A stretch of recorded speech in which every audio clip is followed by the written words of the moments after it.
Hi Andy, I'm Govindar Reddy. I'm CEO at Octopus. I brought MBBS consultant services. I'm a professional education consultant and career counselor. Today's question and sessions కొన్ని questions వచ్చున్నాయండి. Session number 5.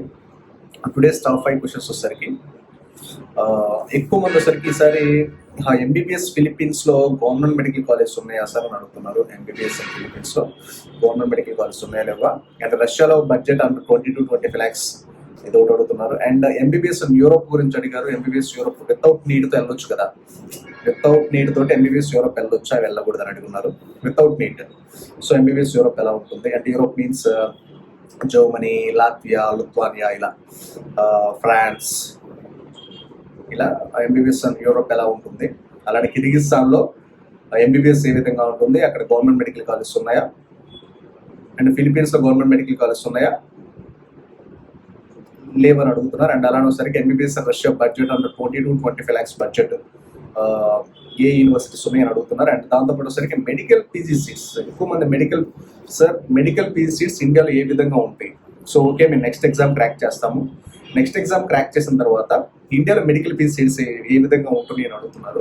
So దాని గురించి ఈరోజు 5 questions. So first వచ్చేసరికి medical PG seats available in India after 2000 మీరు MBBS అయ్యి వచ్చిన తర్వాత వచ్చేసరికి MBBS in Russia budget 20 to 25 lakhs ఉన్న మెడికల్ యూనివర్సిటీస్, అలానే వచ్చేసరికి ఫిలిప్పీన్స్లో ఉన్న గవర్నమెంట్ మెడికల్ కాలేజెస్ ఉన్నాయా, MBBS in Europe and Kyrgyzstan MBBS ఏ విధంగా ఉంటుంది, గవర్నమెంట్ మెడికల్ కాలేజెస్ ఉన్నాయా, ఉంటే best medical colleges, Asian medical something ఏదో అడుగుతున్నారు. సో ఇవి today will explain about it. Okay, so okay, first question వచ్చేసరికి ఏమడుగున్నారంటే medical PG seats availability. So medical PG seats వచ్చేసరికి మెడికల్ పీజీ సీట్స్ కి MBBS seats వచ్చేసరికి for example MBBS seats 2 seats ఉన్నాయంటే medical PG 2 ఉంటుంది, అంటే 2:1 అనమాట. ఎప్పుడు ఇప్పుడు లాస్ట్ 5-6 years నుంచి కూడా 2:1 రేషియో. ఇద్దరు ఎంబీబీఎస్ సెంటర్ అయితే ఓన్లీ ఒక్కరికి మాత్రం మెడికల్ పీజీ సీట్స్ ఉంటుంది. సో కాబట్టి ఇప్పుడు బిఫోర్ 2019 ఆఫ్టర్ నెక్స్ట్ ఎగ్జామ్ వచ్చిన తర్వాత, సో నేను చెప్తున్నాను కదా, ఫర్ ఎగ్జాంపుల్ ఎంబీబీఎస్లోకి ఒక 80,000 మెంబర్స్ ఎంటర్ అయితే నెక్స్ట్ ఎగ్జామ్ ఎంత, నెక్స్ట్ 1 ఉంటుంది క్రాక్ చేయాలి. నెక్స్ట్ 1 క్రాక్ చేసేది at the rate of 50% అనుకుంటే మ్యాక్సిమం అంటే 40,000. సో నెక్స్ట్ 2 ఎంతమంది క్రాక్ చేస్తారో చెప్పలేము. సో నెక్స్ట్ 1 నెక్స్ట్ 2 క్రాక్ చేయాలి కదా medical PG entrance exam. So దీంట్లో 20,000 అనుకుంటే మీకు మెడికల్ పీజీ సీట్స్ ఉన్న 80,000 సీట్లు ఉంటే కంపల్సరీగా 40,000 మెడికల్ పీజీ సీట్స్ ఉన్నాయి. అలాంటి మీకు ఆల్మోస్ట్ లేదు నెక్స్ట్ 1 క్రాక్ చేసిన వాళ్ళంతా నెక్స్ట్ 2 క్రాక్ చేస్తే 40:40, 40,000:40,000. ఓకే, సో అంటే 1:1 మీకు ఈజీ అయిపోతుంది. ఇంతకుముందు అలా ఉండేది కదా, 80,000 మంది ఉంటే 80,000 మంది అప్లై చేసాం 40,000కి. అప్పుడు ఇంకా ఇంతకుముందు ఉండేవాళ్ళు కూడా బాగా స్క్రీనింగ్ ఎగ్జామ్ లేదు కాబట్టి అందరూ వచ్చేవాళ్ళు. సో అందరూ రావడం వల్ల కాంపిటీషన్ పెరిగింది. అప్పుడు ఏంటంటే కేటగిరీస్ ఏబిసి కేటగిరీస్ అని ఉండేవి. అది ఇంకా పెద్ద ప్రాసెస్ అనమాట అది. సో కాబట్టి ఎవరైతే నెక్స్ట్ ఎగ్జామ్ క్రాక్ చేస్తారో 100% medical PG seats available, there is no doubt at all. అప్పట్లోపు ఏంటంటే ఇప్పుడు ఇలా ఉంటే ఫర్దర్ గా ఇంకొక 150 medical college all over India government medical seats వస్తున్నాయి. ఒక్కోదానికి మినిమం 15 పీజీ సీట్స్ ఇచ్చిన ఆల్మోస్ట్ అప్పుడు 33,000-4,000 సీట్లు పెరిగితే, అండ్ ఎవ్రీ ఇయర్ కూడా ఒక్కొక్క యూనివర్సిటీకి యాజ్ పర్ రూల్ ప్రకారం ఏంటంటే ఎన్ఎంసీ రూల్ ప్రకారం 5,000 సీట్స్ మెడికల్ పీజీ సీట్స్ పెంచుకుంటూ వెళ్ళిపోవాలి. సో కాబట్టి మెడికల్ పీజీ సీట్స్ అనేది ఎవ్వరు కూడా ప్రాబ్లం ఫేస్ చేయరు 100%. ఎందుకంటే ఇంతకుముందు స్క్రీనింగ్ ఎగ్జామ్ లేదు కాబట్టి వన్స్ ఎంబీబీఎస్ లో ఎంటర్ అయితే డైరెక్ట్ గా వెళ్ళేసి మెడికల్ పీజీకి వెళ్ళిపోయేవాళ్ళు, రైట్.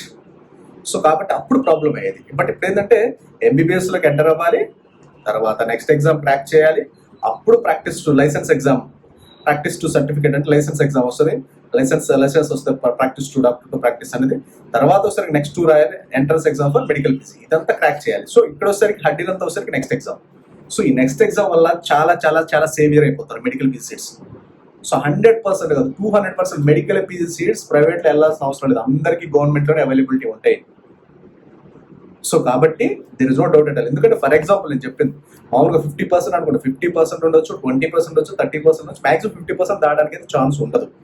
ఎందుకంటే నెక్స్ట్ ఎగ్జామ్ క్రాక్ చేయాలంటే మంచి ప్రాక్టికల్ ఓరియంటెడ్ ఉండాలి, మంచి సబ్జెక్ట్ ఉండాలి. అసలు ఆ నెక్స్ట్ ఎగ్జామ్ ముందు తెలియాలి. చాలా మందికి తెలియదు కూడా తెలియదు. 2023 నుంచి మార్చి నుంచి వస్తుందని ఎవరు చాలా మంది తెలియదు. అది తెలియాలి, తెలిస్తే అది ఏ విధంగా ఉంటుందో తెలియాలి, అది ఏ విధంగా ప్రాక్టీస్ చేయాలో తెలియాలి, ఏ విధంగా సబ్జెక్ట్ మనం ప్రాక్టికల్ ఓరియంటెడ్ గా కన్వర్షన్ చేయాలి, థియరీని ప్రాక్టికల్ ఏ విధంగా కన్వర్షన్ చేయాలి, అది ఏ విధంగా అనలైజ్ చేయాలి, ఏ విధంగా అప్లై చేయాలి, తర్వాత అలా అప్లై చేయాలంటే అబ్రాడ్ వెళ్తే ఎలాంటి యూనివర్సిటీస్ చూస్ చేసుకోవాలి, ఆ యూనివర్సిటీ ఎలాంటి పొజిషన్స్ ఉంటాయి, ఎలాంటి యూనివర్సిటీస్, ఇవన్నీ ప్రాసెస్ అంతా లాంగ్ ప్రాసెస్. ఇదంతా కనుక్కొని ఇదంతా చేసేది చాలా నేను చెప్పే కదన్నా 90% వచ్చేసరికి ఈ సబ్జెక్ట్ అంతా అర్థమవుతుంది చాలా మందికి. సో ఈ సబ్జెక్ట్ ఎవరైతే విన్నారో వాళ్ళు 100% సేఫ్ జోన్లోకి వెళ్ళిపోతారు. సో కాబట్టి ప్రశాంతంగా మంచి ఇక్కడంతా మెయిన్ అంతా వచ్చేసరికి selection of the university, selection of the countries are very very very very important. And దాంతో పాటు వచ్చేసరికి 6 years గైడెన్స్ ఉండాలి. సో 6 years వచ్చేసరికి గైడెన్స్ అనేది కంపల్సరీ ఉండాలి. గైడెన్స్ లేదనుకోండి మీరే ఇబ్బంది పడిపోతారు. కంపల్సరీగా 6 years అనేది మీకు గైడెన్స్ ఉండాలి. వితౌట్ గైడెన్స్ సో మనం సర్వ్ అవ్వడం కష్టం. సో మీకు ఏంటంటే 6 years కూడా ఈ ప్రోగ్రామ్ మీద రన్ అవుతూ ఉండాలి. నెక్స్ట్ 1 ఎలా ఉంటుంది, నెక్స్ట్ 2 ఎలా ఉంటుంది, నెక్స్ట్ ఎగ్జామ్, దానికి సంబంధించి కోచింగ్, దానికి మంచి యూనివర్సిటీ, దానికి సంబంధించేసరికి ఈ మెంటర్స్ వీళ్ళందరూ మీతో ఎప్పుడు తోడుగా ఉండాలి. మీ డౌట్స్ అన్ని క్లారిఫై చేయాలి, మీకు సబ్జెక్ట్ అంతా నేర్పించాలి, ఎప్పటికప్పుడు మిమ్మల్ని మానిటర్ చేస్తుంటారు. అలా మానిటర్ చేసి యూనివర్సిటీ, అలా కన్సల్టెంట్ని, అలాంటి ఫ్రెండ్స్ని ఇలా ఒక కమ్యూనిటీలో అవ్వాలి. సో అదంతా అయ్యేసరికి ఏంటంటే అదంతా ఇది long process, it's 6 years long journey అనమాట. సో కాబట్టి మీరు ఎట్టి పరిస్థితుల్లో ఇప్పుడేలా చేయాల్సింది మంచి యూనివర్సిటీ, మంచి కంట్రీలో మంచి యూనివర్సిటీ సెలెక్ట్ చేసుకుని 100% medical PCs are available. There is no doubt at all. Once ఇండియాలో మీకు మెడికల్ పీసీ సీట్ వచ్చిన తర్వాత హ్యాపీగా మీరు యూఎస్ వెళ్ళొచ్చు, యూకే, కెనడా, ఆస్ట్రేలియా, న్యూజిలాండ్, ఎందుకంటే ఇక్కడ బేస్ వస్తుంది. ఇంతకుముందు ఎంబీబీఎస్ ఎంటర్ అయితే ఓన్లీ ఇప్పుడు అంటే ఇంతకుముందు ఎంసీఏ ఉన్నప్పుడు ఓన్లీ 50,000, 20,000, 30,000, మాక్సిమం 50,000 ఇచ్చారు మంచిగా. ఇప్పుడు మీ నెక్స్ట్ ఎగ్జామ్ క్రాక్ చేసినట్టు 1,00,000 నుంచి 2,00,000 అంటే equal to medical PG doctor salary ఇస్తారు. వన్స్ మీరు నెక్స్ట్ 2 కూడా క్రాక్ చేస్తే మీకు యూఎస్ లో కంటే ఎక్కువ శాలరీ వస్తుంది. ఇంకా అక్కడికంటే ఇక్కడ ఎక్కువ ఓపీ ఉంటారు, ఎక్కువ మంది పేషెంట్స్ ఉంటారు. సో కాబట్టి మీరల్లా చేయాల్సింది మంచి యూనివర్సిటీ, మంచి కంట్రీ సెలెక్ట్ చేసుకోవడము, మంచిగా సబ్జెక్ట్ నేర్చుకోవడము, దాన్ని అప్లై చేయడము, మంచి logical thinking, analytical command subject మీద కమాండ్ తెచ్చుకునే మంచి యూనివర్సిటీస్, మంచి కాలేజెస్, మంచి సపోర్టర్స్, మంచి మెంటర్స్ సెలెక్ట్ చేసుకుంటే 100% life will be secure. 100% PG will be వస్తుంది మీకు కూడా. పీజీ 100% వస్తుంది మెడికల్ పీజీ సీట్స్ అనేది. So there is no problem అంటారు. ఓకే, ఇక్కడ అంతా మెయిన్ అంతా డిపెండ్ అయ్యేది selection of the country, selection of the university, selection of the person, consultant, selection of the education consultant, career counsellor and దాని mentor, వీళ్ళందరూ ఉంటారు. చాలా ప్రాసెస్, అంత లాంగ్ ప్రాసెస్, 6 years ప్రాసెస్ ఉండాలి అది. Okay, that is the first question అనమాట. So everything అంతా selection of the country, selection of the యూనివర్సిటీలో ఉంటుంది. పీజీ సీట్స్ అనేది ఇండియాలో మీకు ఖాళీ చాలా పీజీ సీట్లు అప్పుడు ఖాళీగా ఉంటాయి. నేను చెప్తున్నాను కదా, నేను ప్రీవియస్ వీడియోస్ లో చెప్పాను what is an MC, what is the difference between MC, what is the next impact, అలా ఎంబీబీఎస్ అబ్రాడ్ గురించి, what is the impact on MBBS abroad, what is the medical PG options in India, medical PG options in US, UK, Canada, what is the difference between MC and next exam, ఇలా number of చెప్పాను. What is the medical Pisces available in India అనేది చాలా videos ఉన్నాయి. మా doctor గురించి upload MBBS YouTube channel. Just go to the doctor గురించి upload MBBS YouTube channel. ఇక్కడ full knowledge about all this process. నేను ఇంత ముందు చెప్తున్నాను మేడం, ఇంకా చాలా అనలైజ్ నీట్ గా థియరిటికల్ గా చెప్తున్నాను. ఒకసారి వెళ్ళి చెక్ చేయండి. మీకు 100% వన్స్ మీరు నెక్స్ట్ వన్ క్రాక్ చేసి రండి, మీకు 100% PG seat available in India. There is no doubt at all. Next okay, next question. MBBS రష్యాలో బడ్జెట్ వచ్చేసరికి 20 to 25 lakhs ఉన్న బడ్జెట్ యూనివర్సిటీస్ అడుగుతున్నారు. సో 20 to 25 lakhs అంటే ఫస్ట్ వచ్చేసరికి Crimea federal medical university tuition fees approx around same approx 3 lakhs per year, 18 lakhs tuition fee ఉంటుంది. Hostel fees depends 10,000 to 60,000, food and accommodations 5,000 to 10,000 depends upon all expenses. Total budget comes under 20 to 25 lakhs. Okay, minimum 20 to 25 lakhs based on your personal expenses. This is a Crimea Federal Medical, one of the best medical university, is a government medical, central government medical university, research medical university. Sputnik V vaccination participants, just one of the separate university vaccine create just on the top university, one of the best world ranking university, one of the their professors are Nobel Prize awardees anamata. వాళ్ళ books వాళ్ళే రాసుకుంటారు, మొత్తం publish చేస్తారు. Their own write their own books, anatomy, whatever, biology, biochemics, whatever. Recent గా university కోసం Nobel prize award కూడా వచ్చింది అనమాట ఒక ప్రొఫెసర్ కి. అండ్ నెక్స్ట్ వచ్చేసరికి that is a very good university అనమాట. Next number 2 sorry, Forreston Federal Medical University. The Forreston Federal Medical University is situated in Vladivostok, and it's also a very good university, excellent university. It is the same like that. Forreston Federal Medical, but it is same under. It's a top 500 university, one of the top 5 to 100 university. It's one of the best research medical universities. It's situated in Vladivostok. Same budget is 20 to 25 lakhs approx. Okay, next వచ్చేసరికి Philippines లో government medical colleges ఉన్నాయా? So రష్యాలో MBBS ఈ 2 మాత్రమే 25 lakhs budget. ఒకటి Crimea federal, ఒకటి వచ్చేసరికి ఫారెస్టన్ federal. ఇంకా remaining Russian national research medical university తీసుకున్న 35 to 40 lakhs, అండ్ ఐఎమ్స్ తీసుకుంటే 50 lakhs, ఫారెస్టన్ పీపుల్ ఫ్రెండ్షిప్ తీసుకుంటే 50 lakhs and first marks statement తీసుకుంటే 50 lakhs అవుతుంది. సో కాబట్టి only budgeted universities, federal universities, full place only federal universities budget 22-25 lakhs, full pledged English medium medical university, only the two is there. One is under budget of 25 lakhs, one is the Crimea Federal, next is Forestern Federal. Remaining all are about 30 lakhs, 40 lakhs, 50-60 lakhs వరకు ఉంటుంది. And అలానే వచ్చేసరికి ఇంకో question అడిగారు, Philippines లో government medical colleges ఉన్నాయా? So Philippines లో government medical colleges ఉన్నాయి, బట్ కాకపోతే Indians are not allowed. Only Indians వచ్చేసరికి ఒక ప్రైవేట్ మెడికల్ కాలేజ్ లో మాత్రం అలౌడ్. గవర్నమెంట్ మెడికల్ కాలేజ్ ఉన్నా నాట్ అలౌడ్ అనమాట. So government medical college only for Philippine students. మనకన్నీ private medical colleges, deemed medical colleges.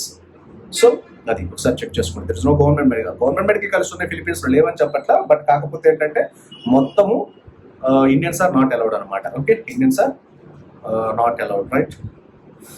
And next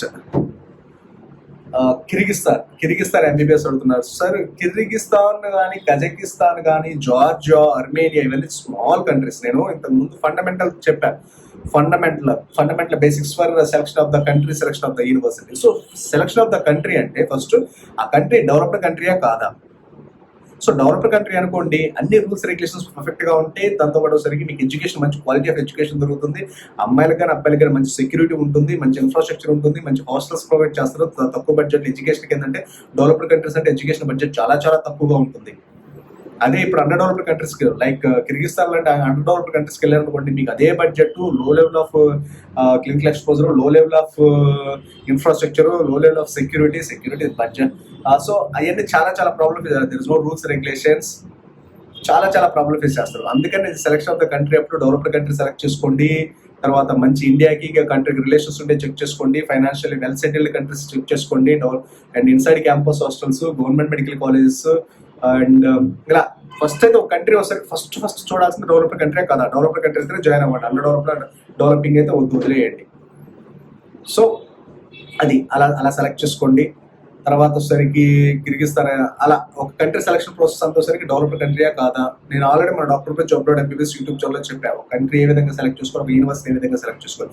ఒక country select చేసుకోవాలి కంపల్సరీగా కంట్రీ డెవలప్డ్ కంట్రీయా కాదా. డెవలప్డ్ కంట్రీ అయితే మనకి అన్ని పర్ఫెక్ట్ గా చాలా చాలా బాగుంటాయి, అన్ని రకాలుగా బాగుంటుంది. మనం అండర్ డెవలప్డ్ కంట్రీస్కి వెళ్తే అన్ని రకాలుగా బడ్జెట్ వైజ్ 10 లక్షలు అంటారు, అడిగిందో 25 లక్షలు, 30 లక్షలు అవుతాయి. రూల్స్ రెగ్యులేషన్స్ ఉండవు, సెక్యూరిటీ ఉండదు, ఎంబసీ వర్క్ ఒకసారిగా ప్రాపర్ వర్కింగ్ ఉండదు, ప్రాపర్ యూనివర్సిటీ స్టాండర్డ్స్ ఉండవు. అండ్ ఇప్పటి వరకు కూడా most of the only except Russia, remaining all countries వచ్చేసరికి ఇప్పటి వరకు పిల్లల్ని అబ్రాడ్ పంపించలేదు. ఫర్ ఎగ్జాంపుల్ ఇప్పుడు మనం అనుకుంటే రష్యా పంపించాం పిల్లల్ని, సో రిమైనింగ్ కంట్రీస్ వాళ్ళంతా ఏంటంటే ఇక్కడే ఉంచారు. ఇంకా ఎంబీబీఎస్ ఫస్ట్ ఇయర్ ఆన్లైన్ లో నడుస్తుంది. మన వాళ్ళంతా ఆన్లైన్ అక్కడికి వెళ్ళిపోయి ఫస్ట్ ఇయర్ కంప్లీట్ చేసుకుని సెకండ్ ఇయర్ మూవ్ అవుతున్నారు. సో ఇది ఒక క్వశ్చన్ కూడా అడిగారు, సో సార్ మొత్తం ఆన్లైన్ క్లాస్ ఎంబీబీఎస్ అంతా లేకపోతే అబ్రాడ్ లో ఏమన్నా మనం వెళ్తామా ఫస్ట్ ఇయర్ అని చాలా మంది అడిగారు. బట్ కాకపోతే ఏంటంటే అన్ని ఎక్సెప్ట్ రష్యా, అన్ని కంట్రీస్ అన్ని ఫస్ట్ ఇయర్ అంతా ఇక్కడే పెట్టారు. ఇప్పుడు కూడా సెకండ్ ఇయర్ కూడా రన్ అవుతుంది. ప్రాపర్ క్లాసులు ఉండవు, proper infrastructure, proper way of teaching ఉండదు. సో అందుకని selection of the country, selection of the university అంటే very very very very important. And country selection కూడా వెరీ వెరీ ఇంపార్టెంట్ అనమాట. ఎస్ నిజమేనండి, ఇప్పటి వరకు ఏ కంట్రీ పిల్లలు కూడా వాళ్ళు వెళ్ళి యూనివర్సిటీకి వెళ్ళి ఫర్ ఎగ్జాంపుల్ జాయిన్ అయ్యారనుకోండి, ఒక 2 నెలలు 3 నెలలు ఇక్కడ తిరిగి ఈ ప్రాసెస్ అంతా లెంతీ అయింది కాబట్టి 1 or 2 months ఇక్కడ ఉంటారు. సెకండ్ సెమ్కి అక్కడికి వెళ్ళిపోయారు. మన పిల్లలంతా last year second year run అవుతున్నారు. రిమైనింగ్ కంట్రీస్ వాళ్ళంతా ఇక్కడే ఉండిపోయారు. ఫిలిపీన్స్, కిర్గిస్తాన్, జార్జియా, అర్మేనియా అన్ని కంట్రీస్ అంతా ఇక్కడే ఉండిపోయారు. వాళ్ళే ఫస్ట్ ఇయర్ ఇంకా ఆన్లైన్ క్లాస్ నడుస్తుంది, సెకండ్ ఇయర్ కూడా ఆన్లైన్ నడుస్తుంది అనమాట. ఒక రష్యా ఒకటి ఇప్పుడు రైట్ నో ఫెసిలిటీస్ ఉన్నాయి. ప్రజెంట్ లో ఏ కంట్రీకి ఎంబీబీఎస్ ఏ కంట్రీకి లేవు, అదొకటి గుర్తుపెట్టుకోండి. And MBBS in Europe, so MBBS in Europe ఇది one of the good option అండి. సో దీనికి నీట్ అవసరం లేదు. ఇంటర్ పీసీబీ కూడా 50% ఉండాలి, ఇంగ్లీష్లో 70% ఉంటే seat will be guarantee. So once ఇక్కడ ఎంబీబీఎస్ యూరోప్ కొంచెం అయితే బడ్జెట్ ఎక్కువ అవుతుంది, 70 to 80 lakhs బడ్జెట్ అవుతుంది. ఇక్కడ నీట్ కూడా అవసరం లేదు, ప్రశాంతంగా మీరు వెళ్ళొచ్చు. సెంజన్ వీసా వస్తుంది. 28 countries లో మీరు ఎక్కడైనా చదవచ్చు, ఎక్కడైనా ఉండొచ్చు. 20 సెంజన్ వీసా అంటే యూరోపియన్ యూనియన్ లో సెంజన్ వీసా వస్తుంది. ఆ కంట్రీలో ఏ కంట్రీకి వెళ్ళొచ్చు, ఎలా అయినా చదవచ్చు, ఎక్కడైనా ఉండొచ్చు. ఎంబీబీఎస్ అక్కడే చదవచ్చు, మెడికల్ పీసెస్ అక్కడే చేయొచ్చు. ఆ 28 countries లో ఫ్రాన్స్, తర్వాత ఇటలీ, తర్వాత లాట్వియా, లిథువానియా, జర్మనీ, ఇవన్నీ ఈ 28 countries లో మనం ఎక్కడ కావాలంటే అక్కడ ఎంబీబీఎస్ వితౌట్ నీట్తో వెళ్ళిపోవచ్చు, అక్కడే సెటిల్ అవ్వచ్చు. ఏ కంట్రీలో సెటిల్ అవ్వచ్చు. వన్స్ సెంజన్ వీసా వస్తే ఆ 28 countries లో ఎక్కడైనా వీసా వస్తుంది, ఫ్రీ వీసా, ఎక్కడైనా సెటిల్ అవ్వచ్చు. ఇది one of the best option అనమాట. వితౌట్ నీట్ లేకుండా చాలా మంది క్వశ్చన్స్ అడుగుతున్నారు, సార్ వితౌట్ నీట్ లేకుండా వెళ్ళొచ్చు అని. సో వితౌట్ నీట్ లేకుండా అయితే యూరోప్ యూరోప్ ఉంది, దెర్ ఇస్ నో నీట్ అనేది నీడ్ నాట్ రిక్వైర్డ్ అనమాట. సో యూరోప్కి వచ్చేసరికి నీట్ అనేది రిక్వైర్డ్ లేదు కాబట్టి, సో ఎవరైతే నీట్ నాట్ క్వాలిఫైడ్ అయ్యి ఎవరైనా మంచి బడ్జెట్ ఉంటే యూరోప్ వెళ్ళండి. మంచి యూనివర్సిటీస్ ఉన్నాయి, వరల్డ్ బెస్ట్. లాట్వియాలో రీగా స్టాండర్డైజ్డ్ మెడికల్ యూనివర్సిటీ ఉంది. రీగాలో one of the best university in Europe. So world 500 below world ranking university Latvia, Lithuania Riga standard medical university, one of the best international exposure ఉన్న medical university. So Europe వచ్చేసరికి ఇప్పుడు మంచిగా education మీద మంచి చాలా updated education system ఉంటుంది కాబట్టి once అక్కడ ఎంబీబీఎస్ కంప్లీట్ చేస్తే ఫీజీ అనేది మీరు 28 కంట్రీస్లో ఎక్కడ చేయొచ్చు. So there is no NEET అనేది రిక్వైర్మెంట్ లేదు. ఇంటర్లో కూడా పీసీబీ 50% ఇంగ్లీష్లో 60-70% ఉంటే అడ్మిషన్ వచ్చేస్తుంది. There is no IELTS, there is no language courses, there is no ఇంకా రిమైనింగ్. ఇప్పుడు ఫర్ ఎగ్జాంపుల్ మీరు జర్మనీ వెళ్ళారనుకోండి, అన్ని లాంగ్వేజ్ అని నేర్చుకోవాలి, A1 A2 B1 B2 తర్వాత ఎంట్రన్స్ ఎగ్జామ్స్ ఇలా చాలా ఉంటుంది. బట్ యూరోపియన్ యూనియన్లో లాట్వియా ఉంది, లుత్వానియా ఉంది. సో మీకు ఎలాంటి నీట్ ఎగ్జామ్ అవసరం లేదు, ఎలాంటి ఎంట్రన్స్ ఎగ్జామ్ అవసరం లేదు, ఎలాంటి లాంగ్వేజ్ అవసరం లేదు, ఎలాంటి ఐఎల్టీఎస్ అవసరం లేదు. డైరెక్ట్ ఎంబీబీఎస్ డైరెక్ట్గా వెళ్ళిపోవచ్చు. Okay, that is all about MBBS in Europe. Okay, this is today's session. So medical PG seats గురించి మెడికల్ PG seats గురించి అయితే ఎవరు భయపడాల్సిన అవసరం లేదు. మంచి కాలేజీ, మంచి యూనివర్సిటీ, మంచి consultant, right time right decision తీసుకుంటే 200% లైఫ్ విల్ బి సెటిల్డ్. ఎందుకంటే ఇండియాలో మెడికల్ నెక్స్ట్ ఎగ్జామ్ అనేది చాలా చాలా గొప్ప ఆపర్చునిటీ ఇచ్చింది అనమాట అందరికీ, పిల్లలందరికీ సెకండ్ లైఫ్ ఇచ్చినట్టే. నిజంగా అది practical oriented exam, subject oriented exam అని కాదని చెప్పట్లా. ఇక్కడ మంచి యూనివర్సిటీ ఇంత ముందు సరే నీట్ గురించి నెక్స్ట్ గురించి అసలు కంపేర్ చేయొద్దు. ఎందుకంటే నీట్ అనేది మీరు ఆల్మోస్ట్ 1 or 2 years నుంచే ప్రిపరేషన్ ఉంటుంది. అదంతా ఎంటైర్లీ డిఫరెంట్ సబ్జెక్ట్. ఎందుకంటే ఫిజిక్స్ అసలు ఉండదు, ఓన్లీ కెమిస్ట్రీ బయాలజీ ఉంటుంది. ఓన్లీ కెమిస్ట్రీ, అసలు బయాలజీ మాత్రం ఉంటుంది. ఎంబీబీఎస్ మొత్తం 90%, ఓన్లీ కెమిస్ట్రీ అనేది 10-20% ఉంటుంది అంతే. సో కాబట్టి అందరికి 90%, 95% అందరికి కూడా బయాలజీ అంటే చాలా ఇష్టం, వాట్ ఈస్ జువాలజీ. సో అదే ఉంటుంది అక్కడ. సో కాబట్టి ఫిజిక్స్ అనేది అసలు ఉండదు, కెమిస్ట్రీ అనేది 10-20% ఉంటుంది. సో కాబట్టి 200% సక్సెస్ అవుతారు. అసలు నీట్కి ఎన్మెట్కి అసలు నీట్కి నెక్స్ట్ ఎగ్జామ్కి entirely different. MBBS subject is totally depends on biology. So chemistry కూడా సంథింగ్స్ కొంచెం ఉంటుంది. సో కెమిస్ట్రీ కూడా ఎక్స్పర్ట్ అవ్వాల్సిన అవసరం లేదు. ఫిజిక్స్ అంటారు అసలు తీసేయండి. చాలా మందికి నీట్ ఎగ్జామ్లో మార్క్స్ రావడానికి ఫిజిక్స్ మెయిన్ రీజన్. సో ఎంబీబీఎస్లో పీజీ అసలు ఫిజిక్స్ అనేది ఉండదు, అసలు భయపడాల్సిన అవసరం లేదు. So next is very very simple comparatively NEET exam. Okay, that is the main. అందరికి మెడికల్ పీజీ సీట్స్ ఉంటే పర్ఫెక్ట్ గా మంచి కాలేజ్, మంచి university, right time right decision is very very very very important. Okay, and don't attract with free offers, free discounts, scholarships వగైరా వగైరా వగైరా వగైరా. Don't attract the offers. So అలా వెళ్ళి చీపర్ ప్రైస్ కాస్ట్ అంటారు. సో కాబట్టి అలా చిన్నగా 10 లక్షలు 15 లక్షలు అనేది అసలు పెట్టుకోవద్దు. స్కాలర్షిప్స్ అనేవి వాటి గురించి ఎక్కువ డిపెండ్ అవ్వద్దు. బ్యాంక్ లోన్స్ అంటే ఆటోమేటిక్గా మీరు డిపెండ్ అవ్వచ్చు, నో ప్రాబ్లం. అండ్ స్కాలర్షిప్స్ కానీ లేదా ఇంకోటి డిస్కౌంట్స్, ల్యాప్టాప్లు, ఫ్రీ ఫ్లైట్ టికెట్, వీటి గురించి అసలు ఆలోచించొద్దు. Waste of time, waste of money, career will be total loss అవుతారు. సో మెడికల్ ఫీజెస్ ఇండియాలో బ్రహ్మాండంగా ఉంటాయి. వన్స్ ఇక్కడ సెటిల్ అవ్వండి, తర్వాత మీ ఇష్టం యూఎస్ఏనా, యూకేనా, కెనడానా, ఆస్ట్రేలియా, న్యూజిలాండ్ వెళ్ళండి. ఇక్కడ వన్స్ బేస్ సేఫ్ అయితే అక్కడికి వెళ్ళొచ్చు. ఎందుకంటే ఇండియాలో పాపులేషన్ అంతా మీరంటే డాక్టర్స్ అంటే ఏం చేయాలి, పేషెంట్సే కదా. పేషెంట్స్ ఎక్కడ ఉంటారు, ఎక్కువ జనాభా ఉంటే ఎక్కువ పేషెంట్స్ ఉంటారు, తక్కువ జనాభా ఉంటే తక్కువ. న్యూజిలాండ్ వెళ్తారు మీరు, అక్కడ తక్కువ జనాభా ఉంటారు, ప్రయోజనం ఏముంది, అంతే కదా. సో పాపులేషన్ బేస్డ్ కాబట్టి మన జాబ్ అంతా పాపులేషన్, మన ప్రొఫెషన్ అంతా పాపులేషన్ బేస్డ్ కాబట్టి ఇండియాలో కావాల్సినంత పాపులేషన్. సో మీకు కావాల్సిన నోటీస్ ఉంటే బ్రహ్మాండంగా సంపాదించవచ్చు, there is no doubt. But కాకపోతే రైట్ టైం రైట్ డెసిషన్ తీసుకోండి అండ్ మంచి యూనివర్సిటీ, మంచి కంట్రీ సెలెక్ట్ చేసుకోండి. Okay, thank you. Today's session is close. Tomorrow will